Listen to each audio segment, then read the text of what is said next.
क्या आपकी इनकम 15,000 20,000 है और आप भी चाहते हैं कि कुछ इन्वेस्टमेंट करें, तो कहाँ करें, कैसे करें, ये कंफ्यूजन होती होगी। क्योंकि कुछ लोग बोलते हैं कि म्यूचुअल फंड करना चाहिए, कोई बोलते हैं कि एसआईपी करना चाहिए, कोई बोलते हैं कि हेल्थ इंश्योरेंस करो, कोई बोलते हैं टर्म इंश्योरेंस करो, कोई बोलते हैं लाइफ इंश्योरेंस करो। तो मैं इन सब कंफ्यूजन को दूर करने के लिए आया हूँ। मैं बताना चाहता हूँ कि आपको सही इन्वेस्टमेंट कहाँ और कैसे करना चाहिए। नमस्कार, मेरा नाम LIC MK सुमन है। Muzaffarpur CAB branch Muzaffarpur division से हूँ। मैं आपको बताता हूँ, तो चलिए समझते हैं कैसे कहाँ इन्वेस्ट करना चाहिए अगर आपकी इनकम 20,000 या उससे नीचे है। तो जैसे मान के चलिए ये आप हो गए 35 साल के, ये आप 35 ईयर्स के। और बात मैं करूं, पहले नंबर पे लिखता हूं म्यूचुअल फंड,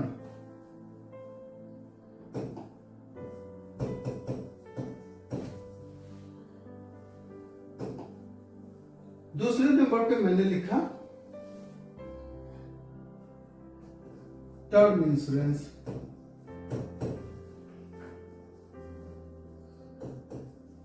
चलिए ये टर्म इंश्योरेंस हो गया।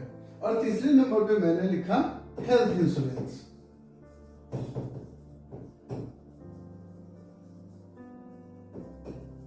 ये हेल्थ इंश्योरेंस हो गया। और चौथे नंबर पे मैंने लाइफ इंश्योरेंस को रखा, लाइफ इंश्योरेंस। ये चौथे नंबर पे लाइफ इंश्योरेंस। अब देखते हैं, आपकी इनकम है 20,000 रुपया हर महीने का आपका इनकम है। यह हो गया आपका इनकम। अब चलते हैं, देखते हैं, समझते हैं कि किसको कैसे। मनी का रूल होता है कि आपकी जो इनकम है, मान के चलिए ये जो आपकी इनकम है, आपकी इनकम का 50% और आपकी इनकम का 30% और 20%, 50% और 20%। अब ये बचा 30%। तो मनी का रूल कहता है कि आपकी जो इनकम होती है उसमें से आधा पैसा, जो 20,000 का 10,000 होता है, आधा पैसा आपका जैसे खर्च में जाना चाहिए। जो जरूरी खर्च है जिसको हम कम कर ही नहीं सकते हैं, जैसे बच्चों की पढ़ाई, घर खर्चा, कपड़े और जो भी EMI है, उन सब, ये सब 20,000 के अंदर, मतलब 10,000 में होना चाहिए, 50% के अंदर में। तो 20,000 का 30% होता है 6,000 रुपया। तो मंथ का आप 6,000 रुपया भी बचाते हैं, तो ये आपके लिए 6,000 रुपये के 30% देखा जाए तो 6,000 होना चाहिए। ये 6,000 और ये 20% देखा जाए तो 20% का 20% होता है 4,000 रुपये। और ये देखा जाए तो 50% होता है 10,000 रुपये। तो इस तरह से डिवाइड होता है, इस तरह से आपके खर्च डिवाइड होते हैं। अब हम देखते हैं कि इस पैसे में जो आपका इन्वेस्टमेंट का पार्ट है वो 6,000 होना चाहिए। 5,000 6,000 ये चलेगा, तो इतना होना चाहिए। तो अब देखते हैं म्यूचुअल फंड इतना, इसमें आप ले सकेंगे टर्म इंश्योरेंस, हेल्थ इंश्योरेंस और लाइफ इंश्योरेंस, ऐसा ले सकेंगे या नहीं। तो इसको समझते हैं हम लोग। इसको समझने के लिए अब जैसे देखेंगे कि अब इधर ये आप हैं, तो म्यूचुअल फंड कितने का करना चाहिए, टर्म इंश्योरेंस, हेल्थ इंश्योरेंस और लाइफ इंश्योरेंस। तो अब समझते हैं कि आप जो 35 साल के हैं, तो आपके साथ और भी लोग जुड़े हुए हैं। आपके साथ जुड़े हुए हैं फादर और मदर, उसके बाद आपकी वाइफ और आपके एक बच्ची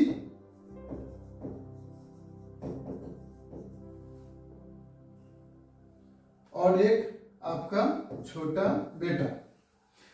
ये आपके फैमिली के लोग हैं।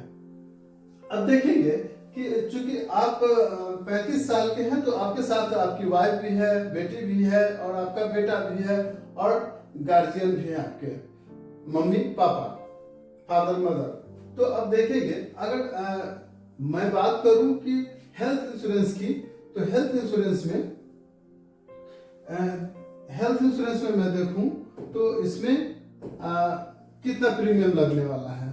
तो हेल्थ इंश्योरेंस जब करेंगे तो खुद का ही सिर्फ करेंगे ऐसा हो नहीं सकता, इसलिए कि अगर आपकी पत्नी के साथ भी कोई मिसहैपनिंग होती है, मतलब उनका भी हेल्थ इशू होता है, तो खर्च तो आप ही के लगने वाले हैं। और बेटी के साथ भी अगर मेडिकल इशू आता है तो भी आप ही का खर्च होना है, और बेटा के साथ हो तो भी आप ही का होना है।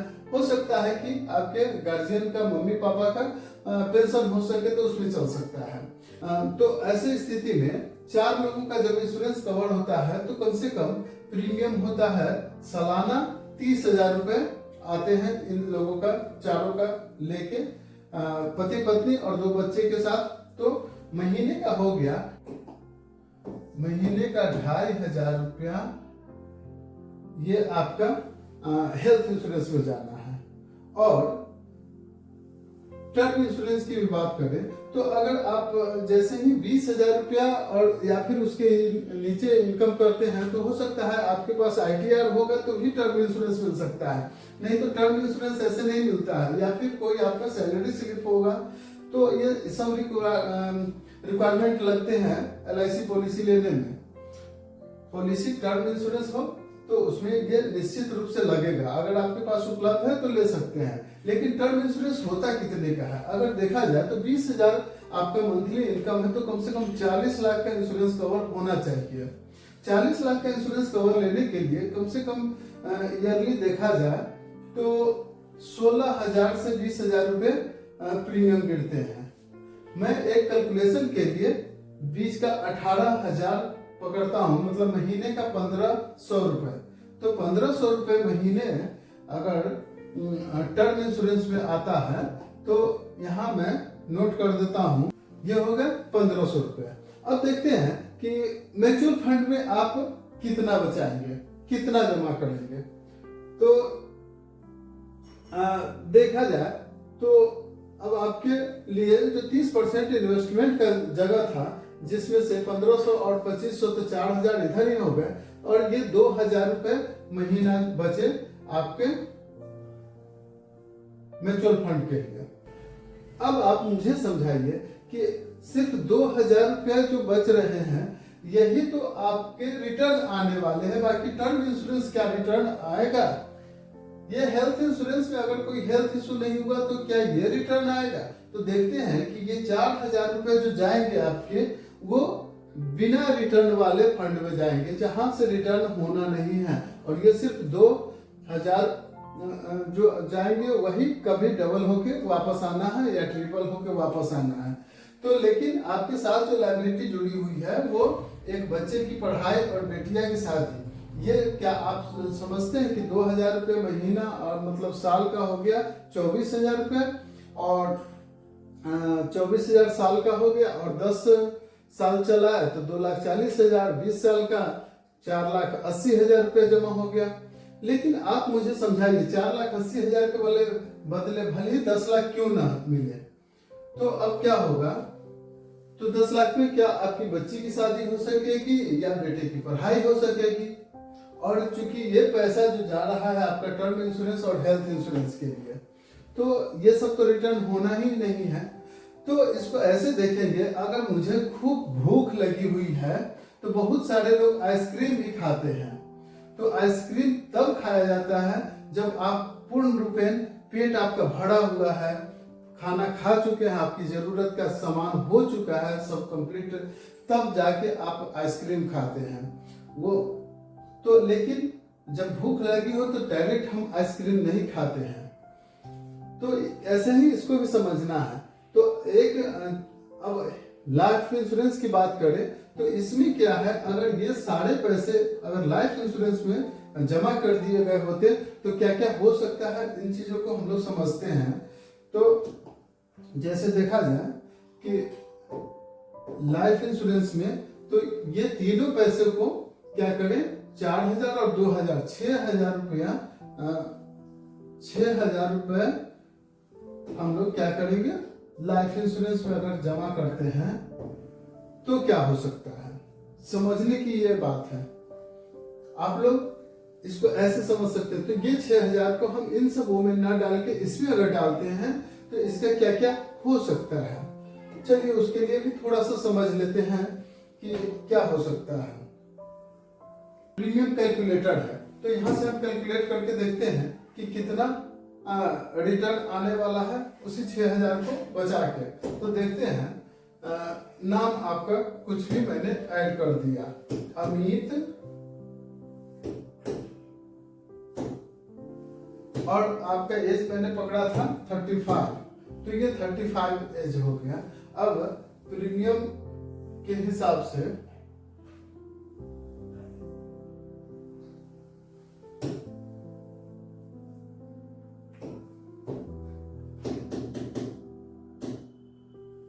और ये 21 ईयर एज के लिए तो कैलकुलेट करके देखते हैं कि कितना आ जा रहा है।